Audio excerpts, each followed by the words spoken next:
ये मेरा gas cylinder है। नहीं, ये मेरा गैस सिलेंडर है। दो मेरा सिलेंडर। ये मेरा गैस है, ये मेरा है। मैं किसी की नौकरनी नहीं हूँ जो हर किसी के लिए खाना बनाऊं और ना अपना गैस सिलेंडर दूं। मुझे किसी की कोई परवाह नहीं है। ना मैं सिलेंडर दूंगी, ना किसी के लिए खाना बनाऊंगी। जिसको जैसे खाना है खुद बनाकर खा ले। हाँ, ये क्या कर रही हो तुम? गोबर क्यों उठा रही हो? छी, कितनी गंदी औरत है ये। अब गोबर की लकड़ी से खाना बनाएगी। ये गांव के लोग कितने गंवार होते हैं। एक गांव के किनारे एक बड़ा सा संयुक्त परिवार रहता था। घर में कुल मिलाकर शांति भी थी और थोड़ी बहुत नोक-झोंक भी, लेकिन सब साथ में रहते थे।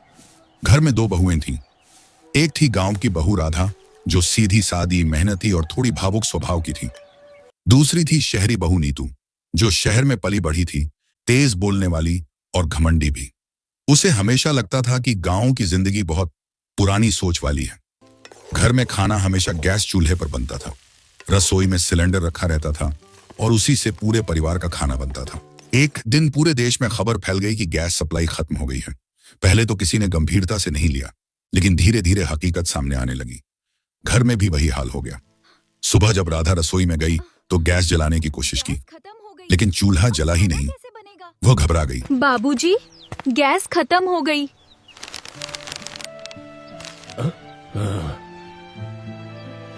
तभी घर के बड़े बुजुर्ग ससुर जी, जो अब तक अखबार पढ़ रहे थे, तुरंत उठे। उनकी चिंता चेहरे पर साफ दिख रही थी। उन्होंने जल्दी से शहर में फोन लगाया। कई जगह बात करने की कोशिश की, लेकिन हर जगह से एक ही जवाब मिला, सिलेंडर खत्म है, सप्लाई बंद है, कहीं भी गैस नहीं मिल रही। यह सुनकर ससुर जी भी परेशान हो गए। कुछ देर चुप रहने के बाद उन्होंने गहरी सांस ली और बोले, बहू, गांव हो या शहर, कहीं भी नया सिलेंडर नहीं मिल रहा है। डिलीवरी बंद हो चुकी है। लोग खाली हाथ वापस लौट रहे हैं। बहू राधा, अब हालत बहुत गंभीर है। अभी तो कहीं भी गैस सिलेंडर मिलना मुश्किल है। फिर वह थोड़ी देर सोचकर बोले, घर में जो स्टोर में एक इमरजेंसी के लिए सिलेंडर रखा है, उसे निकालो। अभी वही काम आएगा। उससे खाना बनाओ और तब तक हम आगे का कुछ इंतजाम सोचेंगे। राधा तुरंत स्टोर रूम की तरफ गई। वो सिलेंडर निकाला। उसके चेहरे पर थोड़ी राहत थी, क्योंकि अब कम से कम कुछ दिन तक घर का खाना बन सकता था। उसने जल्दी जल्दी सिलेंडर लगाया और खाना बनाना शुरू कर दिया। घर में थोड़ी देर के लिए फिर से उम्मीद लौट आई थी, लेकिन घर की दूसरी बहू नीतू के मन में कुछ खटकने लगा। उसके मन में अब धीरे धीरे एक अजीब सी कड़वाहट और डर पैदा होने लगा।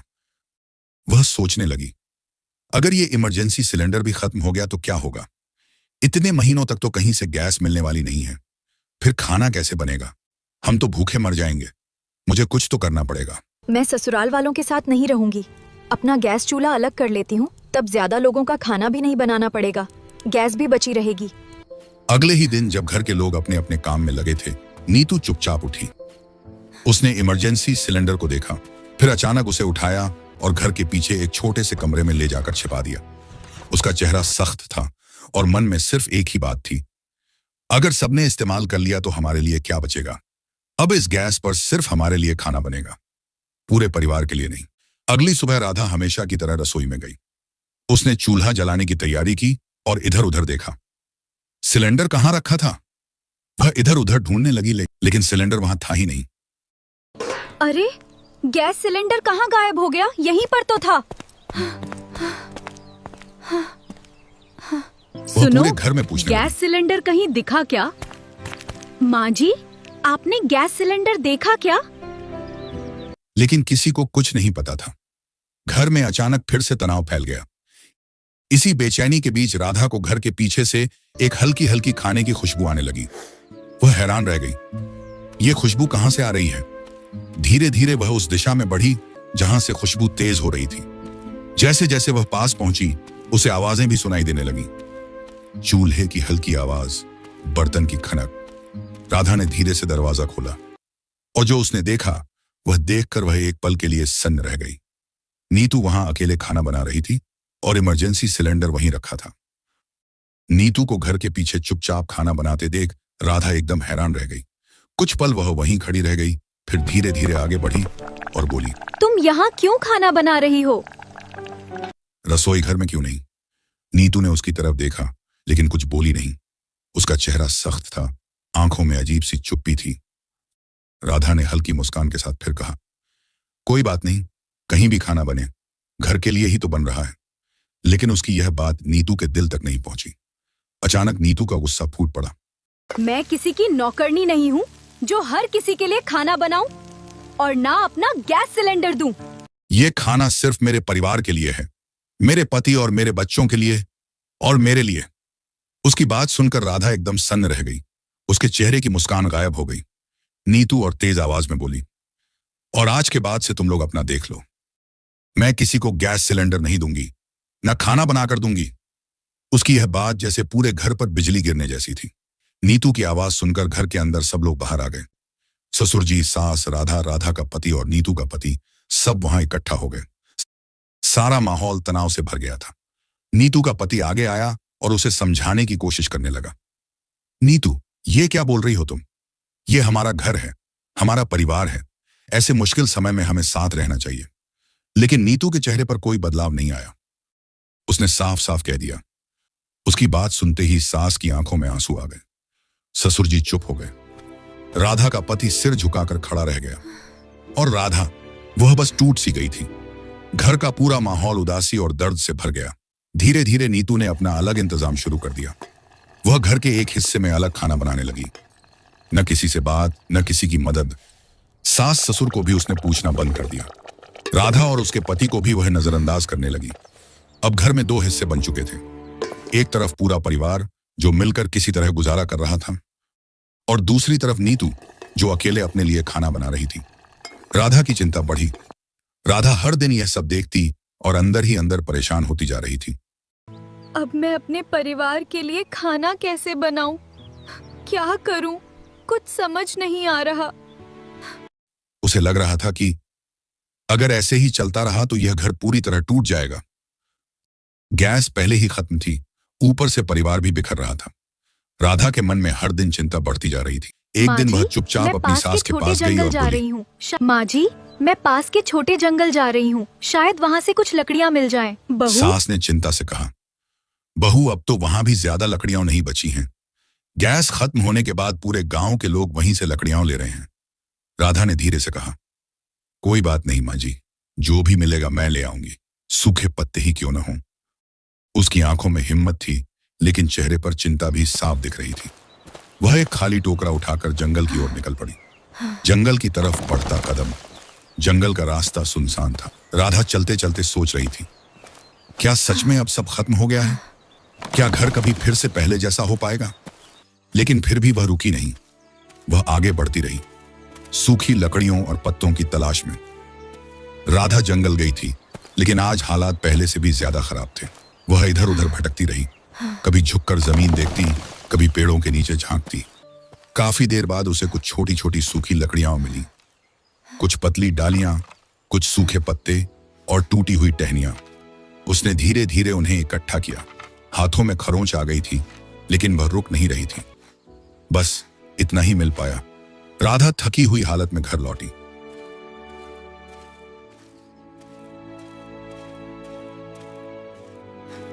उसने उन्हीं थोड़ी सी लकड़ियों से मिट्टी के चूल्हे में बड़ी मुश्किल से आग जलाई।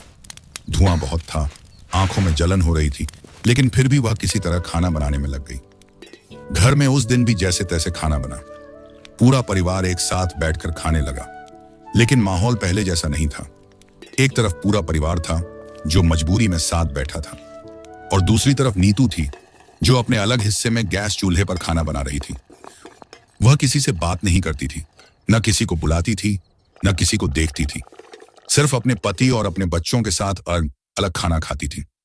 उसका पति अंदर ही अंदर दुखी था, लेकिन वह भी कुछ नहीं बोल पा रहा था। घर की हालत देखकर उसका दिल टूट रहा था, पर वह पत्नी के सामने चुप था। अब राधा की जिंदगी रोज इसी तरह चलने लगी थी। हर दिन सुबह वह जंगल जाती, सूखी लकड़ियां ढूंढती, थकी हुई हालत में वापस आती और उसी से किसी तरह खाना बनाती। लेकिन यह लकड़ियां बहुत कम होती थीं। कभी कभी तो एक ही दिन में खत्म हो जाती। राधा परेशान रहने लगी। मैं हर दिन ऐसे कैसे चलाऊंगी? लकड़ी भी अब धीरे धीरे खत्म हो रही है। वह मन ही मन सोचती।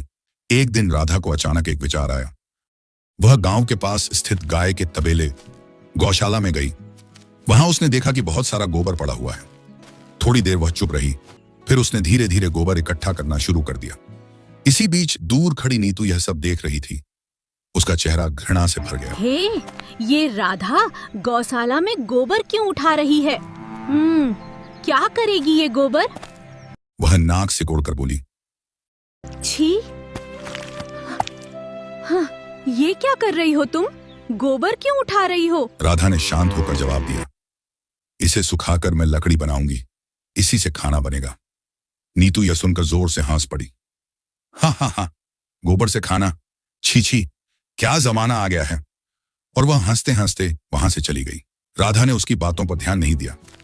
उसने धीरे से कहा, इस शहर वाली बहू को क्या पता, हम गांव वाले तो इसी से अपनी जिंदगी बचाते हैं। उसकी आंखों में मजबूरी भी थी और हिम्मत भी। वह बिना रुके गोबर इकट्ठा करती रही। फिर उसने उसे सूखी पतली लकड़ियों के साथ मिलाकर छोटे छोटे उपले गोबर के कंडे जैसे आकार बनाए। उन्हें उसने धूप में सूखने के लिए रख दिया। धीरे धीरे वह उन्हें लकड़ी जैसा आकार देने लगी ताकि वे अच्छे से जल सकें। नीतू यह सब बार बार देखती और मजाक उड़ाती। ये लोग कितने गंदे होते हैं, गांव के गंवार लोग। वह अपने मन में सोचती और मुस्कुराकर चली जाती। लेकिन उसे यह नहीं पता था कि जिस चीज का वह मजाक बना रही है वही आगे चलकर पूरे घर की जिंदगी बदलने वाली थी। राधा ने हार नहीं मानी।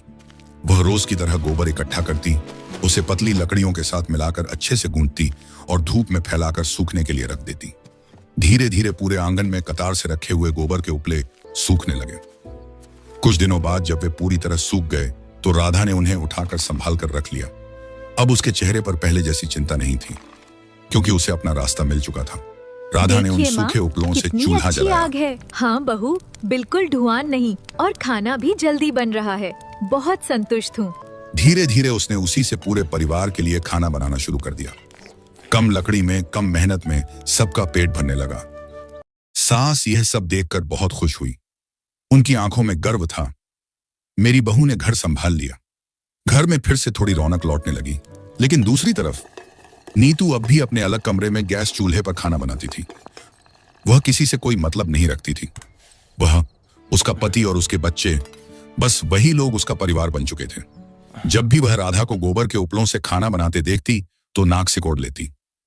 छी, ये लोग कैसे खा लेते हैं ऐसा खाना, गांव के गंवार लोग।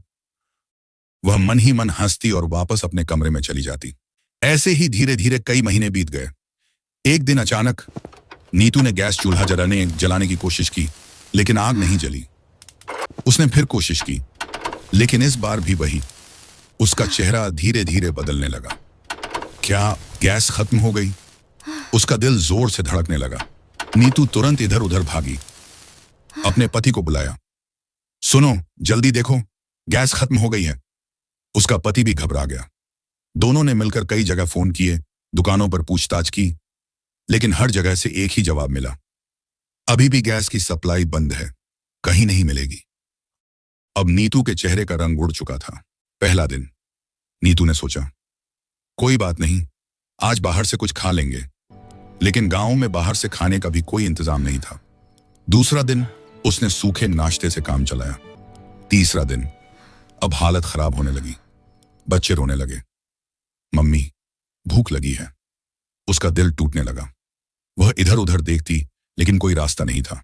उसी समय उसे आंगन से खुशबू आई, गरम गरम खाना बनने की खुशबू।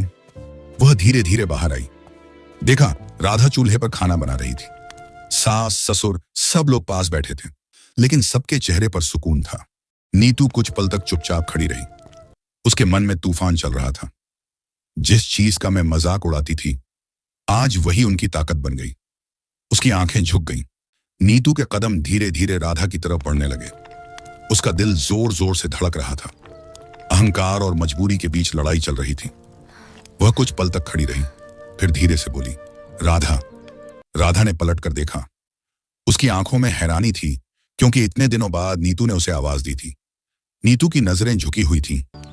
राधा, थोड़ा सा खाना मिलेगा, गैस खत्म हो गई है, बच्चे भूखे हैं।